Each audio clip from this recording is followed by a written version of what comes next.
begin with Marvel's Avengers, because does anyone still play this game anymore? Because I know as like just a couple months after this game released, it lost almost all of its player base. There was, on Steam, it only had around like 700 people playing this game. Like, I don't think this game has a big player base, or as big of a player base as it could have had. Like, this game could have been so good. But anyways, Marvel's Avengers Future Imperfect DLC, they say it's only the beginning. They say that this new DLC, Imperfect, will only be the beginning, which is kind of shocking because this game is already at the end of its life cycle because nobody's playing it. And not to mention, they already increased the grind, so you have to, you know, it takes longer to level up. You have to get more XP, and it takes longer to level up. So they already increased the grind in one of the most grindy games. And the grind in this game is not even fun. Okay, the loot is just horrible. It's not exciting. It's boring, and that's like one of the big mechanics of the game, is getting better and better loot, because again, it's a looter game, and getting loot is not fun at all. Also, I mean, it's also about time. This game's been out for around 5 months now, and this game is just now getting the option to be able to replay the campaign. And by what I mean by that is, I don't mean actually replay the campaign, because you can do that, but it means replay the campaign and not have to start back at level 0. Well, level 1, because level 0 is not actually a thing, but you know what I'm saying. But again, hey, you know, let me know in the comments if you are still playing the Avengers game. I haven't played it in months, and actually after I got done with the campaign and checked out the end game and then realized it's just the same boring grindy missions over and over again, I uninstalled the game and haven't played it since. Anyways, moving on to something better. We got Back 4 Blood dev team says that they're going to, you know, have a bunch of new content after the game releases. So they're going to be adding new cards, cleaners, weapons, and possibly weapons on a regular basis is what it says. So the weapons, it says, will not have increased stats, but will have reskins apparently. Okay, so I got this. So there's gonna be new weapons, cleaners. I don't know what cleaners are. I actually don't know that much about this game. I haven't watched gameplay on it yet, but I know it's like a third person, like Left 4 Dead style game, I think. And the game also said that it might have microtransactions, and if it is gonna be microtransactions, it will be cosmetic only, as it should be. And, you know, if you're going to have microtransactions in their game, they should only be cosmetic. And in this game, cosmetic skins might actually make a little bit of sense. You know, I can see cosmetic skins working in this game. But again, hopefully they don't go with like crazy microtransactions and skins like other games. I don't want to point fingers or anything, but I'm talking games like Valorant and Rogue Company and other things like that, especially Valorant. Can we just say how stupid Valorant is for a second? Valorant is horrible. I don't care what anyone else says. I will never play that game. I don't care what the gameplay is like. When you have $100 skins, you already put a disgusting taste in my mouth over your greediness, and I do not want to play your game because I'm already disgusted. And if I probably played your game, I'd probably vomit all over the desk. Just think about how disgusting this game is that I'm playing. Oh! Yikes. That's a lot of vomit. Anyways, moving on. I'm just going to say this name, Valhiem. I think it's Valhiem. Correct me if I'm wrong in the comments. Not like spelling it is going to tell me how to say it. But anyways, Valhiem sells 5.7 million copies in the first 5 weeks on Steam Early Access, which is just crazy. This game has been blowing up. I haven't even really seen that much gameplay on it. I know everyone's been playing it, and it is a survival game. That's about all I know about it. It's a Viking survival game that people are really liking. I might have to give this game a shot. I heard it's pretty good, which is crazy because, you know, if you hear about it, it's just like, oh, it's just another early access survival game. Apparently not, because another early access random survival game doesn't sell almost 6 million copies in 5 weeks. This game actually sold more copies than Stadia has sold memberships. Also, apparently, that Valhiem was made by a team of 5 developers, and apparently it has a huge amount of content. I'm actually super interested in this game now after reading it. That it is a huge survival game made by 5 people, and it sold 5.7 million copies. Now this is a game that is going to go places. Anyways, on the less interesting side, we all know about Epic.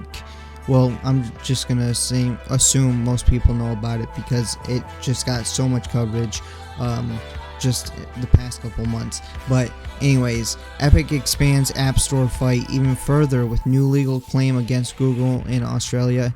Now, I actually do not really care about this because I don't like Epic Games, I don't like Apple, and I mean, I don't really care for Google, but Apple, I think, is just a horrible company. It is just so bad. It is just terrible, a terrible company. So I kind of hope that Epic Games wins against Apple because Apple is trash. But again, I don't really like Epic Games either because of what they also do. So, you know, I'm not gonna pick sides or anything, but if Apple loses, I think it's a good thing. As the saying goes, the enemy of your enemy is your friend, or something like that. Moving on, Call of Duty Warzone has hit its first year, you know, its birthday, if you will. But you can go on Twitter right now and then reply to the Call of Duty Twitter account with your gamer tag, or, you know, whatever your name is on Activision, Blizzard, Xbox, PlayStation, and then you will get your stats shown in a little GIF, which is pretty cool. So if you want to see your stats or brag to your stats about your friends, or you want other people to see your stats, go ahead and head on over to Twitter and get your Warzone report. Also, this story right here just confuses me a lot, actually, because Watchdogs Legion launches online multiplayer on PlayStation 4, PlayStation 5, Xbox One, Xbox Series X, and Stadia, but on the PC version, it has been halted for the time being due to technical issues, which I just find is actually very weird and strange. First off, it's been delayed, and I don't think multiplayer is going to make me come back to this game. Maybe it will. I don't know. I do like some of the mechanics in the game, but the core gameplay and just it gets really boring really quick. After like 2 hours of the game, it kind of gets boring. But how can something release on PlayStation 4, 5, Xbox One, Xbox Series X, and Stadia, out of all places, but then the update is not working because technical issues on PC? Something seems off there. Something seems weird. It just doesn't really make that much sense. Okay, so I actually found their message on what they say on why they say it happened. We identified an issue in the PC version that can cause the game to crash for players with certain GPUs. The team is working on fixing the issue as quickly as possible, and in the meantime we made the decision to wait to launch the PC version until this is fixed. Okay, so apparently it has something to do with certain GPUs, so I guess that sort of makes a little bit more sense because PlayStation, Xbox, and Stadia, they all have the same thing. You don't have to worry about different, you know, parts or something, whereas a PC, you know, you can mix and match different GPUs and CPUs and all that stuff. So I guess that kind of makes sense, but still I don't know how they haven't already got past this issue, especially since they've already made Watchdogs before with multiplayer, so I don't really know what's going wrong here. But I also don't think they should have even launched Watchdogs Legion yet until they had single player, multiplayer ready, because I don't think they had either ready. And the next one is PlayStation 5 now officially supports Denuvo, I think it's Denuvo. It really doesn't matter. Denuvo anti-cheat, which is just a terrible anti-cheat system. I mean, I couldn't tell you the stats on how many cheaters it prevents or something. I'm sure it prevents some cheaters. It definitely doesn't prevent all of it. But Denuvo is just a horrible anti-cheat. There's so many things wrong with it. In fact, if you want to see everything wrong with Denuvo, here is a small list right here of everything wrong. Again, it is on PlayStation 5, so some of it doesn't matter, like this stuff, which Denuvo prevents things from working on Linux and some other OSs. And Denuvo also makes it impossible to play games without internet connection. So if a game this is why Doom Eternal had it actually removed. It got removed from Doom Eternal because not only the way that it worked, it was actually slowing down the game a little bit. Denuvo also made you have to have an internet connection, so if you wanted to play the single player, you still actually had to be connected to the internet.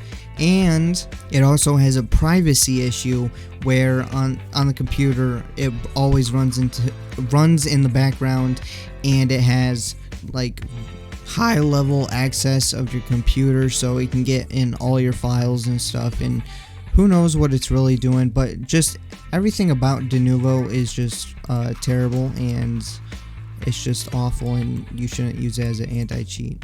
So anyways, that's going to be all the stories and news today. So tell me what you guys think about Marvel Avengers, Back 4 Blood, Valhiem, the epic lawsuit against everybody, Call of Duty Warzone's 1-year anniversary, Watchdogs Legion multiplayer, PlayStation 5 Denuvo anti-cheat. Let me know what you think about all that in the comments below.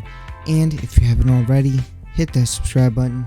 And I'll see you guys next time.